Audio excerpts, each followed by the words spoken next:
Level 1, the volunteer. You're 19 and your knee clicks on stairs and the $4 whistle in your jacket pocket is the only road back onto a football pitch. 2 years ago, you were a wainer with a trial letter from a professional academy. Then a tackle arrived half a second late. A surgeon used the word never, and the letter stopped mattering. So now it's Saturday, 7 in the morning, frost stiffening the grass of a youth league pitch, and you are here to referee children for $25 a match. The man who runs the league works from a folding table and a cash box. Before your first kickoff, he presses a coin into your palm. Brass, scratched, the crest worn nearly smooth. Every whistle needs a coin. This one's seen 30 seasons. At 5 to 9, you flip it for two 14-year-old captains. The visitors call heads, the game starts, and something in your chest unclenches for the first time since the surgery. By quarter to 10, a father has called you a disgrace over an offside. By noon, you have run 3 matches, 11 kilometers, $75. Your boots ride home in a supermarket bag. You ice the knee on the bus, and you cannot stop smiling, because inside the white lines, the game has to listen to you now. Nobody passes to you anymore. Everyone answers to you. You learn the 17 laws the way you once learned free kicks. You read them in bed. You practice your signals in the bathroom mirror with the door locked. And above this frost, there is a ladder. Men do this job in stadiums, under floodlights, in front of 80,000 people. And every one of them started on a pitch exactly like this one. The certification course runs in spring. $90, 2 weekends, paid in matchday cash. It is the best money you will ever spend. It is also the most expensive, and you will not understand that for 11 years. Level 2, the official. You're 21, certified, a badge number stitched to your sleeve, and Sunday League men's football is a different animal. $45 a match, 3 matches a weekend, $135 in cash. The players are plumbers, taxi drivers, a center half twice your age with knuckles like walnuts. You learn the voice, you learn the distance. You learn to keep writing a name while a man screams 2 inches from your ear.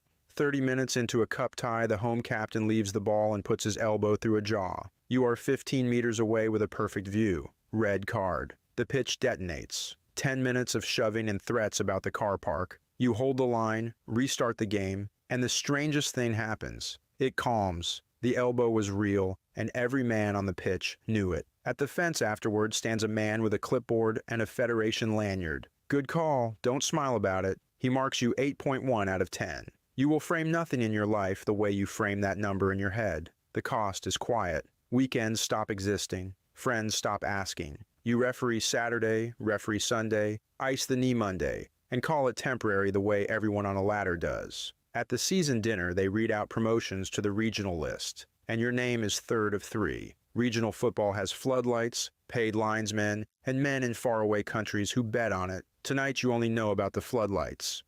Level 3, the climber. You're 24 on the regional list, and semi-professional football pays $150 a match and charges interest everywhere else. Every preseason there is a fitness test. Shuttle runs against a beep that always wins in the end. Every match there is an assessor in the stand grading you to 1 decimal. The knee takes $240 a month in physio. The old surgery debt sits at $11,000. The Federation pays you 60 days late and apologizes on letterhead. Then the 89th minute of a promotion decider. Contact at the edge of the box. You are 12 meters away, and you point to the spot. The home side scores and goes up. The away side does not. That night, the replay shows the foul started a boot's length outside the line. By Tuesday, there are 3 voicemails from withheld numbers describing your mother, your address, your legs. Egg dries on your windscreen overnight. You sit in the car outside your flat with the engine off and listen to the 3rd voicemail all the way through. Twice. Hands at 10 and 2. Then you go upstairs and study the freeze frame until 2 in the morning, as if a match could be refereed backwards. Every official has one call that follows him, and you have just met yours. It teaches you something crooked. Hatred, it turns out, is survivable. In March, an envelope arrives carrying the Federation crest. The national list, 3rd Division, television. The door you have been knocking on for 5 years finally opens, and it opens onto cameras. Level 4, the noticed. You're 26 on the national list, 600 a match, and football has cameras now. 9 of them per game. Tunnel protocol at 7:45, studs clicking on concrete. The crowd overhead sounding like weather. A manager gets fined 4 figures for what he calls you, and it makes 2 newspapers. Your parents' neighbors develop opinions about your weekends. Anonymity was the one wage this job always paid, and it stops paying here. Your first televised center goes clean. 52 decisions, 1 wrong, and nobody notices which one. The assessor's confidential report scores you 7.9 and recommends acceleration. 3 weeks later, a hotel bar after a midweek fixture. A friendly man in a gray jacket sends over a mineral water, correct brand, and talks football like a man who has watched 10,000 hours of it. Positioning, advantage, the dark art of the second yellow. Then, standing to leave, he smiles. Better than the assessor's 7.9. You have told no one that number. The Federation publishes it nowhere. He sets a card on the bar. No name, just a number. You drop the card in the hotel bin and it changes nothing. He was never going to wait by a phone. He already has your number and patience is his entire profession. Level 7 is the one that ends you, and it will arrive dressed as the best year of your life. Level 5, the approached. You're 28 in the second division, 900 a match, 2 seasons from the top flight if the marks hold. The knee costs more every winter. The debt still reads 9,000 after 4 years of paying it down. The Federation is late again, 61 days this time. October, a hotel bar, a 1-all draw behind you. The gray jacket is back. He orders your coffee without asking how you take it. He remembers your semifinal from when you were 24. He knows the fitness test lands harder on the left knee. And he wants, he says, nothing. No results, no cards, just conversation. Which striker trained on Thursday? Whose hamstring is at 80%? Which manager has lost the dressing room? 2,000 a month. You're not fixing anything. You're talking football with a friend. You say nothing that night. At the flat, you lay it all out on the table like evidence. The debt letter, the Federation's apology on letterhead, the physio invoice, the knee throbs on schedule. You sit for a long time with his number glowing in your hand, and the flat is very quiet. And the ladder above you has never felt more like a landlord. Then you type 1 word, 3 letters, and you do not sleep after sending it. You tell yourself talking is not fixing. Corruption never arrives wearing its own name. The first envelope is thinner than you expected. You stop watching your own match replays and call it workload. The line you crossed is not painted on any pitch. And for now, they only want your words. For now is a phrase with an expiry date. Level 6, the bot. You're 30. For a year and a half, it is coffees and envelopes. 2,000 a month for sentences. The debt dies quietly. You buy nothing anyone would notice. Then the phone buzzes with a fixture 3 weeks out. And for the first time, it is not a question. Number 6, the away side. 1 yellow card. Any time after the hour. You learn what you have been part of all along. In betting markets on the far side of the world, people wager on bookings and corners and throw-ins, and a referee's pocket is an instrument that can be played from 8,000 kilometers away. Match day arrives under an ordinary sky. For 63 minutes, you referee the cleanest match of your season. In the 64th, number 6 goes through the back of a midfielder, late, studs dragging, and it is a foul, a real one. And your hand goes to the pocket and the yellow card comes up weighing a kilogram. The booking was probably right. Probably is the first thing they take. The envelope holds 8,000 and lives in a gym locker for a month. Because you cannot think of a room it belongs in. You learn the exact gray of your ceiling at 3 in the morning. Sleep becomes a country that issues you short visas. For 5 months, the phone stays silent about fixtures. Then, it does not. They are finished buying your sentences. The next envelope wants the whistle itself.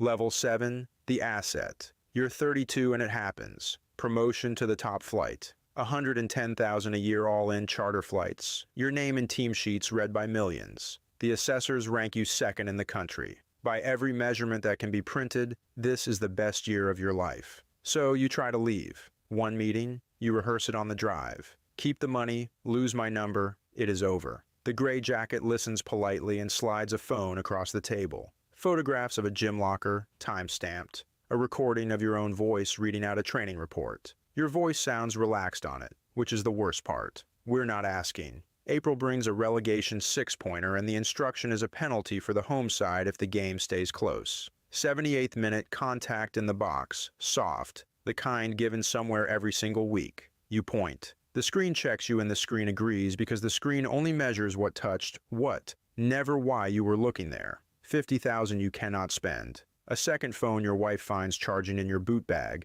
and a lie about Federation security protocols that she believes completely. The lie working hurts worse than the phone being found. The best year of your life. You do not get to keep any of it. In May, the letter you dreamed about at 19 arrives, the international nomination, and you are not the only one who has been following your marks. Level 8, the untouchable. You're 35 and the badge has sat on your chest for 2 seasons. Anthem nights, 4 languages in 1 tunnel. Appointment emails from the Confederation with flags in the subject line. On paper, you have reached the top of the visible ladder. The invisible one pays differently. $200,000 now sits vacuum-bagged in a storage unit across town, because a referee who buys a German car gets a phone call from an integrity unit. And there are companies whose whole job is watching the world's betting markets for patterns. Money you have to hide is not wealth. It is weight. Then an airport lounge, the Federation blazer, your phone. A referee 2 borders away has walked out of his front door in handcuffs on breakfast television. The word under his photograph is cooperating. You know what cooperating produces. Lists. The gray jacket goes silent. No coffees, no fixtures, no envelopes. The silence is not mercy. It is the sound of rope being cut somewhere above you. For 11 months you referee the cleanest football of your life. Every decision textbook, every report immaculate, as if the marks themselves could take the stand for you. You speak to no one, because there is no version of speaking that helps. On a Tuesday in November at 6:10 in the morning, your doorbell rings twice. Doorbells only ring like that for one reason. Level 9, the number. You're 37 for the doorbell and 38 for the verdict. 6 officers, gloves, plastic bags. They find the burner phones in the boot bag and the shoebox, because you kept them, because everyone keeps them, and that is how they get everyone.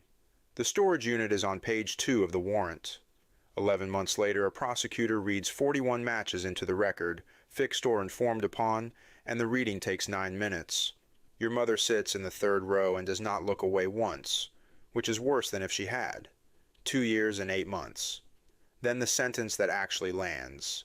A lifetime ban from all football activity, every level, every country. You cannot referee, coach, or hold any role at your nephew's under-9s, and the lawyers cost more than the envelopes ever paid.